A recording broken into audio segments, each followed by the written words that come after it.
บ่น่าเชื่อดอกว่าอายสิพ่อทักแท้นอกจากพ่อกับแม่ก็มีแต่เจ้าหันละเด้ออายว่าอดเข้ากันอายขาดเต้าก็บ่ได้สันดอกว่าเบิ่งเงินกันเด้อล่ะให้ส่งบุพเพเฮาห่วมสร้างมาเด้อว่าคนละน้อนั้นเอ้ยเจ้าก็เคยกินน้ำแม่นบ่ว่าเฮาที่เกิดที่ก่อกะย้อนฟ้าย้อนย้อนบุญพลาเด้น้องพามาพบสึกคือกันอยู่น้องคือฮักที่รอที่ฟังให้พลาพาให้ฮักเอาที่เก่าทุกวันได้หายใจใกล้กันจนทอดเลิกตาได้สำนีกับพอคนพลา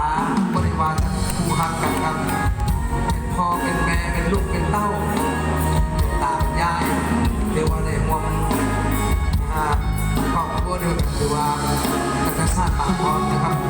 ให้พ่อกันในชาตินี้ต้องฝากผลงานเพลงนี้ในสื่อความภูมิใจสำหรับพี่น้องทุกท่านเด้อพี่น้องชาวผมว่าโอ้ละน้องนั่งเอ้ยเจ้าก็เคยขึ้นนำอยู่แม่นบ่ว่าเฮาที่ย้อนว่าย้อนว่า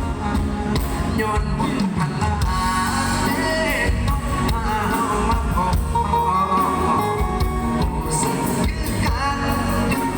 น้องคือฮักที่รอที่ฟังให้บุญพลาพาให้ฮักเอาที่เก่าทุกวันได้หายใจใกล้กันจนฮอดตายได้สำนีกับพอบุญพลาเด็กห้าปลาแดกแซ่บไปกับมาสู่นะเมืองลาวฝากให้กับพี่น้องทุกท่านเลย